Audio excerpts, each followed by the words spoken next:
Praise the Lord. இந்த காலவேளையில் மறுபடியும் உங்களை சந்திப்பதில் மிக்க மகிழ்ச்சி அடைகிறேன். இந்த நாளிலும் நான் ஒரு வேத வசனத்தை தியானிப்போம்.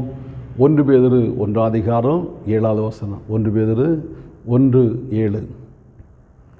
அழிந்து போகிற பொன் அக்கினினாலே சோதிக்கப்படும், அதை பார்க்கலும் அதிக விலையேற பெற்றதாக இருக்கிற உங்கள் விசுவாசம் சோதிக்கப்பட்டு இயேசு கிறிஸ்து வெளிப்படும் போது உங்களுக்கு புகழ்ச்சியும் கனமும் மகிமையும் உண்டாக காணப்படும்.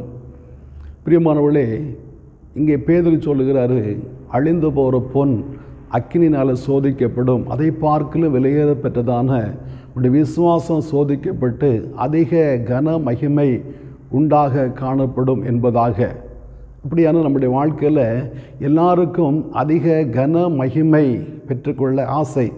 எல்லாரும் மேன்மை உள்ளவளாக மாற வேண்டும் என்கிறதான ஆசை எல்லாரும் காணப்படுகிறது. மேன்மை ஒரே நாளில் வந்து விடாது. இந்த மேன்மையை பெற்றுக்கொள்ள வேண்டுமானால் சில படிகளை நான் கடக்க வேண்டி நேரிடும். நமக்கு பிள்ளைகள் இருக்கிறார்கள். இந்த பிள்ளைகள் ஆட்சியாளராக மாற வேண்டும் என்று சிலருக்கு ஆசை. சில பிள்ளைகள் மருத்துவராக மாற வேண்டும் என்று ஆசை. சில பிள்ளைகள் என்ஜினியராக மாற வேண்டும் என்று அநேகருக்கு ஆசை. இதெல்லாம் ஒரே நாளில் வந்து விடாது. இந்த பிள்ளைகள் ஒரு மருத்துவராக மாற வேண்டுமானால் ஏறக்குறைய ஒரு 20 ஆண்டுகள் படிக்கணும். படித்தால் தான் அந்த பிள்ளைகள் ஒரு மருத்துவராக மாற முடியும். பள்ளி படிப்பு முடிக்க 15 ஆண்டுகள் ஆகும். ப்ரீகேஜி, எல்கேஜி, யூகேஜி, அதுக்கு மேலே 12 வகுப்பு ஆக 15 ஆண்டுகள் படித்தால் தான் பள்ளி படிப்பை முடிக்க முடியும். இந்த 15 வருடம் பள்ளி படிப்பு முடிக்க ஏறக்குறைய 45 தேர்வுகளை, பரீட்சைகள் அந்த பிள்ளைகள் கடந்து வர வேண்டும். காலாண்டு, அரையாண்டு, ஆண்டு இறுதி என்று. அதுக்கு மேலே ஒவ்வொரு மாத பரீட்சை வைப்பார்கள். குறைந்தது ஒரு 45 தேர்வுகள் அந்த பிள்ளைகள் கடந்து வந்தால் தான் பள்ளி படிப்பை முடிக்க முடியும். அதுக்கப்புறம் 4 ஆண்டுகள் 5 ஆண்டுகள் மருத்துவ படிப்பு படிக்க வேண்டும். அந்த படிப்பு படித்து முடித்தால் தான் இந்த பிள்ளைகள் ஒரு டாக்டராக, ஒரு மருத்துவராக மாற முடியும். ஒரே நாளில் மருத்துவராக மாறிவிட முடியாது. பிள்ளைகள் ஒரு வருடம் ஸ்கூலுக்கு போயிருக்கிறாங்க, அவளை நீ மருத்துவராக மாற வேண்டும் என்று ஆசைப்பட்டால் முடியாது. 20 ஆண்டுகள், 19, 20 ஆண்டுகள் இந்த பிள்ளைகள் படித்தால் தான் மருத்துவராக முடியும். அதே போல் நம்முடைய வாழ்க்கையில் அதிக கன மகிமை உண்டாக வேண்டுமானால் ஒரே நாளில் அந்த காரியம் நடந்து விடாது. ஒரே நாளில் அந்த காரியம் நம்முடைய வாழ்க்கையில் வந்து விடாது. ஒரே நாளில் வருமானா அல்ல சீக்கிரமாக அது வருமானா சீக்கிரமாக நம்ம விட்டு போயிடும். வந்த வேகத்தில் திரும்பி போயிடும். பாருங்கள், ஒரு பையனுக்கு அவன் மருத்துவர் ஆட்சியாளராக மாற வேண்டும் என்று அவன் ஆசை, அந்த லட்சியத்தோடு படுத்து கொண்டு வந்தான். ஆனால் அவனுக்கு திடீரென்று இரத்த புற்றுநோய் வந்து விட்டது. அதாவது பிளட் கேன்சர் வந்தது. ஆகையினால் அவன் மரண தருவார் இருக்கும்போது அவனுடைய ஆசைகளை நிறைவேற்ற வேண்டும் என்று சொல்லி ஒரு நாள் அவனை ஆட்சியாளராக, கலெக்டர் உட்கார்ற அந்த ஆசிரத்தில் அமர வைத்தார்கள். ஒருவேளை 5 மணி நேரமோ 8 மணி நேரமோ அந்த ஆட்சியாளர் அலுவலகத்தில் அந்த நாற்காலியில் அவன் இருந்திருப்பான். ஒரே நாளில் இருந்தான். அதை 8 மணி நேரம் தாண்டினா அந்த சேர்லேருந்து அவன் இறங்க வேண்டியதுதான்.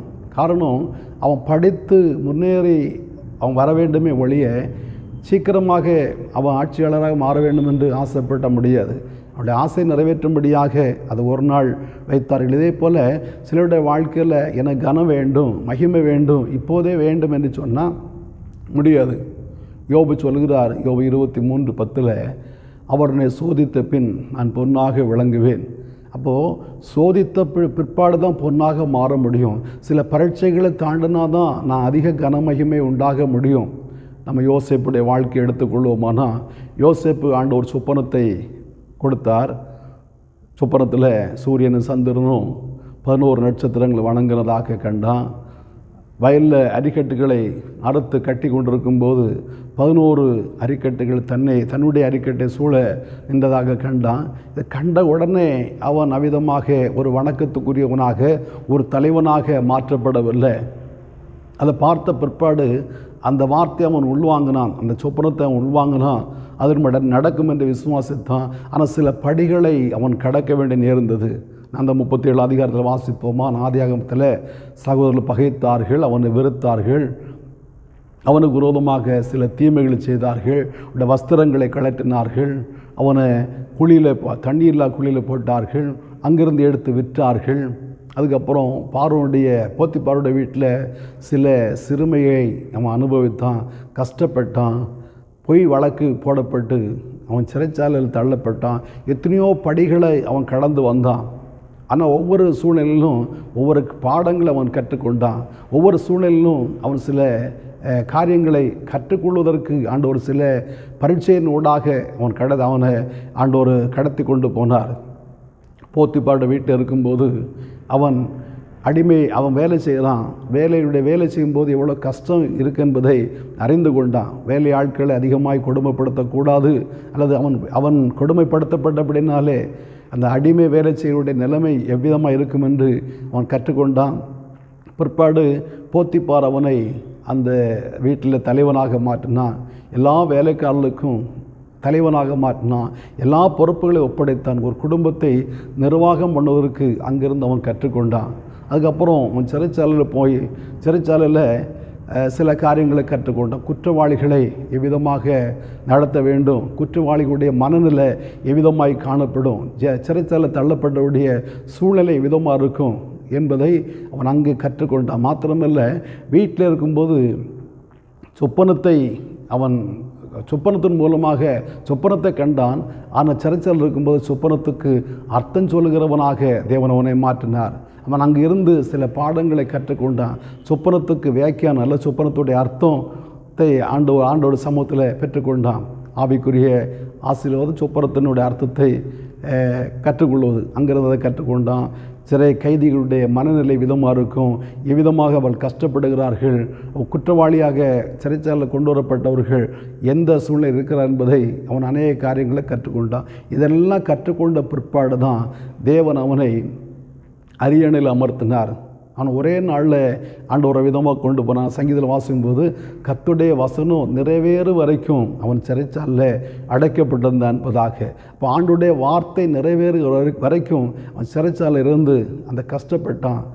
அக்கினினாலே பொன் சோதிக்கப்படுகிறது போல பல கட்டங்களில் அவன் சோதிக்கப்பட்டு ஒரு தேர்ச்சி அடைந்த பிற்பாடு, கர்த்தருடைய வசனம் அவனை புடமிட்ட பிற்பாடு, அவனுடைய சரீரத்திலிருந்து அல்லது அவனுடைய வாழ்க்கையில் காணப்பட்டதான களிம்புகள் அகற்றப்பட்ட பிற்பாடு, அவன் ஒரு தேர்ந்த மனிதனாக மாற்றப்பட்ட பிற்பாடு அவனை ஒரே நாளில் அரியணையில் அமர்த்தினார். பாருங்கள், எவ்வளோ பெரிய ஆச்சரியம். பொதுவாக எகிப்தியர்கள் எபிரேயரோட கூட சாப்பிட மாட்டார்கள் என்று நாம் வேதத்தில் வாசிக்கிறோம். ஆகையினால் யோசேப்புக்கு தனிப்படவும் அவனுடைய சகோதரருக்கு தனிப்படவும் ஆகாரம் வைத்ததாக நாம் படிக்கிறோம். ஆனால் இங்கே ஆண்டவர் உயர்த்தும் போது யோசேப்பு பார்வோனுடைய பக்கத்தில் இருக்கிறான்.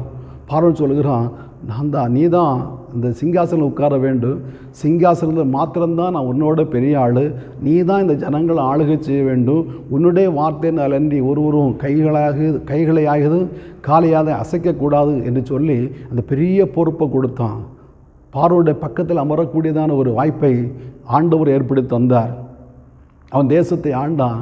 ஜனங்கள் எல்லாரும் அவனு முன்பதாக வந்து முழங்காற்படியிட்டு வணங்கினார்கள். அந்த வணக்கத்துக்குரியவனாக மாற்றப்படுவதற்கு சில ஆண்டுகள் ஆனது. சில ஆண்டுகள் அந்த அந்த அந்த பாதை வழியாக அவன் கடந்து வந்த பிற்பாடு தான் பாருங்க, ஏறக்குறைய 13 வருடங்கள் 17 வயதில் தகப்பனுடைய ஆடுகளை மேய்த்து கொண்டு வந்தான். பார்வோனும் முன்பதாக அவன் இருக்கும்போது அவனுக்கு வயது 30 என்று வாசிக்கிறோம். அப்போ 13 வருடங்கள் இந்த யோசேப்பு அதிக கஷ்டப்பட்டான், அதிக பாடுபட்டான், அதிக பிரயாசப்பட்டான். அதிகமாக அவன் ராஜாவாக மாறுவதற்கு அல்லது ஒரு அதிபதியாக மாறுவதற்கு ஆண்டவர் அநேக சூழ்நிலைகள் வழியாக, சில உபத்திரவு வழியாக, சில பாடுகளின் வழியாக அவனை கொண்டு போனபடினாலே அவன் ஒரு விலையேற பெற்றவனாக, அதிக கன மகிமை உள்ளவனாக மாற்றப்பட்டான் என்று நாம் வேதத்தினூடாய் வாசிக்கிறோம். இதை கேட்கிற அருமையான தேவனுடைய பிள்ளைகளே, உங்கள் வாழ்க்கையில் கூட ஆண்டவர் உங்களை அதிக கன மகிமை உள்ளவளாக அல்லது விலையேற பெற்றவளாக மாற்ற வேண்டுமானால் சில படிகளை கடந்து வர வேண்டியது அவசியமாய் காணப்படுகிறது.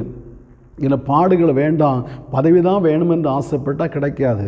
எனக்கு உபத்திரம் வேண்டாம், எனக்கு உயர்வு வேண்டும் என்று எதிர்பார்த்தா அது கிடைக்காது. உயர்வு வேண்டுமானால் சில உபத்திரவங்கள் தேவை, பதவி வேண்டுமானால் சில பாடுகள் தேவை. கஷ்டம் வந்தால் தான் நம்முடைய வாழ்க்கையில் ஒரு கௌரவம் உண்டாகும். அந்த பாடுகளை நான் அனுபவித்தால் மாத்திரம்தான் ஒரு மேன்மையை நான் பெற்றுக்கொள்ள முடியும். ஆகையினாலே இக்காலத்து பாடுகள் இனி வெளிப்படும் மகிமைக்கு ஒப்பிடத்தக்குள் அல்ல என்று பவுல் நிருபத்தில் எழுதுகிறார். அப்போ இந்த காலத்தில் நீங்கள் படுகிற பாடுகள் உங்களுக்கு ஆண்டவர் ஒரு உயர்வை வைத்திருக்கிறார், ஒரு மேன்மை வைத்திருக்கிறார். அதுக்கு இது ஒப்பிடத்தக்கவள் அல்ல என்று நான் வேதத்தினூடாக வாசிக்கிறோம். இப்போ இந்த பாடுகளை நீ விருதாவாக அனுபவிக்கவில்லை, விருதாவாக அந்த பாடுகள் உங்களுக்கு வரவில்லை. உங்களை குறித்து ஆண்டவருக்கு ஒரு பெரிய நோக்கம் இருக்கிறது, பெரிய திட்டம் இருக்கிறது. அத்திட்டமுடைய வாழ்க்கை நிறைவேறுவதற்காக இந்த உபத்திரவத்தின் வழியாக, இந்த பாடுகளின் வழியாக, இந்த சூழலின் வழியாக ஆண்டவர் உங்களை அழைத்து கொண்டு போகிறார். அப்போ இதனுடைய முடிவில் ஒரு மேன்மை உண்டு என்பது நாம் அறிந்து கொள்ள வேண்டும். ஆக இந்த காலவெளியில் ஆண்டோட சமூகத்தில் ஜெபிப்போமா? நல்ல பிதாவே, நன்றியோடு துதிக்கிறோம், வாழ்த்துகிறோம். அழிந்து போகிற பொன் அக்கினியினால் சோதிக்கப்படும், அதை பார்க்கலும் அதிக விலையேறப்பெற்ற உங்களுடைய விசுவாசம் சோதிக்கப்படும் என்று நாங்கள் ஆண்டவருக்கு தியானித்தோம். இயேசுப்பா உமக்கு எங்களுடைய விசுவாசம் சோதிக்கப்பட்டு கிறிஸ்துவ நாளிலே அதிக கன மகிமை உண்டாக்கும் என்று நாங்கள் வாசிக்கிறோப்பா. இன்றைக்கு நாங்கள் சில பாடுகளின் வழியாக, சில உபத்திரத்தின் வழியாக நாங்கள் கடந்து போய் கொண்டிருக்கிறோம். இயேசுப்பா, இந்த வழியாக எங்களை நடத்துகிறீரப்பா. அந்த பாதையுடைய முடிவில் ஒரு மேன்மை உண்டுன்னு நாங்கள் விசுவாசிக்கிறோம், நம்புகிறோம். அந்த மேன்மைக்கு என்று எங்களை ஆயத்தமாகி கொண்டிருக்கிற நன்றி செலுத்துகிறப்பா. இயேசுப்பா, நாங்கள் ஓடிருந்தும் பிரயாசப்பட்டது விருதாவாய் போகவில்லை என்கிற மகிழ்ச்சி ஆண்டவர் சீக்கிரமாய் வெளிப்பட போகிறபடியால் நன்றி செலுத்துகிறோம். அப்பாவுடைய கரங்களை அர்ப்பணிக்கிறோம். இயேசு மேல் பிதாவே, ஆமேன், ஆமேன். ஆண்டவர் நம்மை ஆஸ்வதிப்பாராக.